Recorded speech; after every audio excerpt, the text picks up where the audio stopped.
موجودہ جو حالات چل رہے ہیں ملک میں، ہر طرح کے بحران ہیں اور بڑی خوفناک خبریں آ رہی ہیں کہ ملک دیوالیہ پن کے قریب پہنچ چکا ہے۔ ملک کے دیوالیہ ہونے کا کیا مطلب ہوتا ہے؟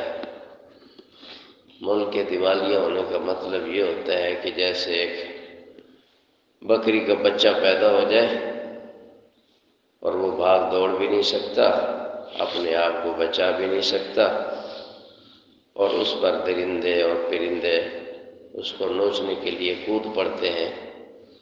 جو پوزیشن بکری کے اس بچے کی ہوتی ہے، کوئی ملک دیوالیہ ہو جائے اور خصوصاً وہ ملک مسلمان ہو تو اس کے ساتھ پھر یہی کچھ دنیا والے کرتے ہیں۔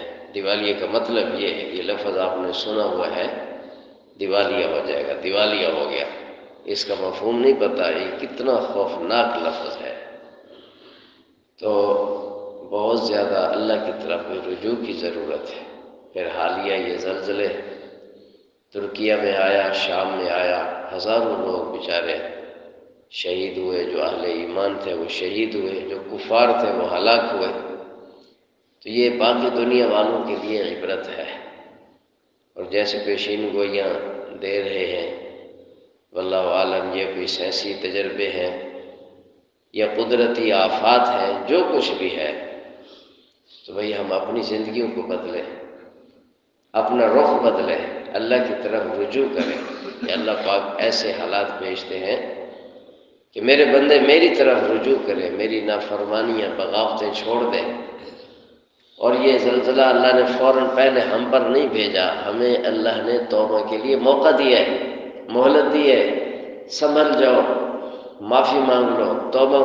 موت تو آنی ہے، موت کوئی پریشانی کی بات نہیں ہے بھائی، چاہے وہ موت زلزلے میں آئے، پانی میں ڈوب کے آئے، ماں اور بیوی کی گود میں آئے، کسی حادثے میں آئے، بم دھماکے میں، کسی بھی طرح موت آئے، موت تو اٹل حقیقت ہے، موت کوئی خوفناک چیز نہیں ہے۔ آج لوگ موت سے ڈرتے ہیں، حالانکہ بچ نہیں سکتے، اور جہنم سے بچ سکتے ہیں، اس سے ڈر نہیں ہے۔ تو موت کوئی خوفناک چیز نہیں ہے، خوفناک چیز یہ ہے بغیر توبہ کے، بغیر تیاری کے دنیا سے جانا۔ تو رجوع اللہ اس وقت اہم ترین ہماری ضرورت ہے، توبہ، استغفار، گناہوں کو چھوڑ دینا، ظاہری گناہ، باطنی گناہ۔ توبوا الی اللہ جمیعا ایھا المؤمنون، ایمان والو سارے کے سارے توبہ کرو، ہر ایک کو توبہ کی ضرورت ہے، مرد، عورت، جوان، بچہ، بوڑھا۔ ہمارے گناہوں کے جو اثرات ہیں جانوروں پہ بھی پڑتے ہیں، انسان کے گناہ کی نحوست ان غلے اور اناج پہ پڑتی ہے، فصلات پہ، باغات پہ ہمارے گناہوں کے اثرات پڑتے ہیں، اتنے ہمارے گناہ ہیں۔ تو ضرورت اس امر کی ہے بھائی، اللہ سے توبہ کریں، دین سیکھیں، یہ دعائیں سیکھیں، یہ جو نماز میں دعائیں مانگی گئی ہیں یہ خود سیکھنی چاہیے۔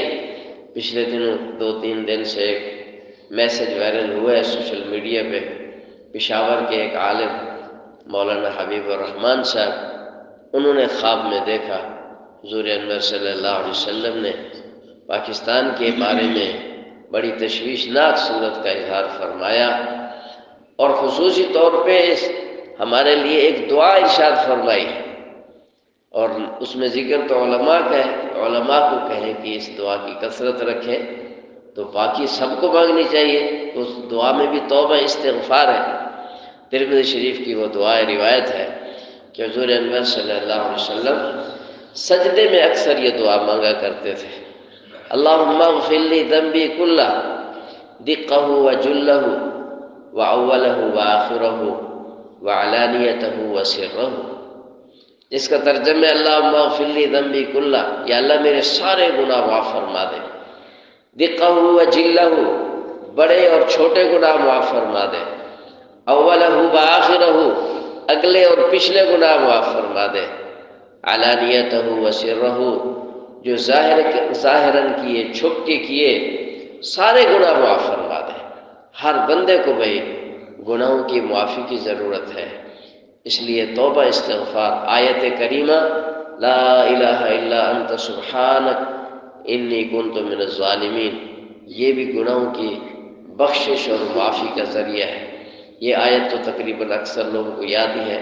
آیت کریمہ اس نیت سے کثرت سے کرے کہ جس عذاب کی پیشین گوئیاں دی جا رہی ہیں اللہ پاک اس کو ٹال دے۔ اللہ تعالیٰ تو قادر ہے، اللہ کے سامنے کیا چیز پر مار سکتی ہے؟ یہ زمین کی پلیٹیں، یہ فضائی نظام، سارا کچھ اللہ کی مٹھی میں ہے۔ والسماوات مطویات بیمینہ۔ ایک تو بھئی اس کی آیت کریمہ کا ورد رکھے، لا الہ الا انت سبحانک انی کنت من الظالمین، کم از کم 300 دفعہ تو ہر ایک پڑھے۔ اور یہ سوشل میڈیا کے ذریعے جہاں تک یہ پیغام جا رہا ہے، جو بھی سننے والے سننے والی ہیں، سب سے درخواست ہے کہ آیت کریمہ کا ورد رکھے کم از کم 300 دفعہ۔ اور دوسرا عمل، ہمارے پیر مرشد حضرت شیخ ہزاروی نور اللہ مرقدہ کو حضور انور صلی اللہ علیہ وسلم کی طرف سے ان کو بھی حکم آیا تھا، یہ غالباً سن 2012 کی بات ہے یا اس زمانے میں، تو اس وقت بھی بڑے مشکل حالات تھے، دھماکے اور طوفان اور جگہ جگہ دھماکے، بہت پریشان کن حالات تھے۔ تو حکم ہوا کہ درود تنجینا کا اہتمام، فرمایا کہ میرے محبوب حسین احمد مدنی کے وظیفے کو عام کرو۔ اور حضرت مدنی رحمہ اللہ کا وظیفہ تھا درود تنجینا۔ حضرت ہر کسی کو ہر پریشانی میں درود تنجینا بتایا کرتے تھے، عشاء کے بعد 70 مرتبہ۔ تو حضرت ہزاروی رحمہ اللہ کو جب یہ پیغام موصول ہوا تو بس پھر تو انہوں نے پوری زندگی اس پہ لگا دی، لاکھوں نہیں کروڑوں کی تعداد میں اس درود شریف کو پرنٹ کروایا، کارڈ بنوائے، چھپوائے، اور اب تک چھپ رہے ہیں۔ اور پھر جب یہ وانا کا آپریشن ہوا مشرف دور میں، حضرت نے ان علاقوں میں اس درود شریف کو پھیلایا، تو جن لوگوں نے اس کا اہتمام کیا، آپریشن میں ان کے گھر بھی محفوظ رہے، ان کے بندے بھی محفوظ رہے۔ آپریشن کے نام سے بہت سی عوام کو، مسلمانوں کو، اپنی قوم کو مار ڈالا، اور اس وقت بھی علماء کہتے رہے کہ یہ تمہاری قوم تمہاری وفادار ہے، تم اپنے وفاداروں کو مار رہے ہو۔ آج وہ IMF مطالبہ کر رہی ہے کہ اب فوج کم کرو، فوج کی تعداد کم کرو، اب یہ مطالبے آ رہے ہیں۔ اس وقت آج سے 20 سال پہلے علماء بتلا رہے تھے کہ ایسی حرکت نہ کرو، اس کے بڑے سخت نتائج ہیں۔ اور پھر بعد میں سیلاب آیا، سیلاب میں بھی حضرت نے اس کو پھیلایا، تو جن لوگوں نے اس کا اہتمام کیا، سیلاب میں ان کے گھر بھی بچ گئے، ان کے افراد بھی بچ گئے، جانور بھی بچ گئے۔ تو آج پھر اسی پیغام کو دہرانے کی ضرورت ہے کہ درود تنجینا کا اہتمام ہر ایک کم از کم 100 دفعہ تو لازمی پڑھیں، زیادہ جتنا ہو جائے۔ درود تنجینا میں استغفار بھی ہے، توبہ بھی ہے، اللہ کی طرف رجوع بھی ہے، ظاہری باطنی اصلاح کا ذریعہ بھی ہے، اور حضور انور صلی اللہ علیہ وسلم کی قرب کا ذریعہ بھی ہے۔ درود تنجینا کا دوسرا نام درود نجات ہے۔ اب یہ 2 وظیفے ایسے ہیں، یہ تقریباً اکثر مسلمانوں کو یہ دونوں چیزیں یاد ہوتی ہیں، اس کو یاد کرنے کی ضرورت نہیں۔ اور جو دعائیں ابھی نماز میں مانگی گئی ہیں وہ تو یاد کر لی جائے تو اچھی بات ہے، لیکن یہ جو 2 چیزیں ہیں، آیت کریمہ اور درود تنجینا، یہ اکثر لوگوں کو یاد ہے۔ اگر کسی کو نہیں یاد تو کارڈ ہمارے پاس بھی ہے، ہم انشاءاللہ تقسیم کر دیں گے کسی نماز کے دوران، تو وہ کارڈ آپ وصول کریں اور اس کی کثرت کریں، اوروں کو بتلائیں۔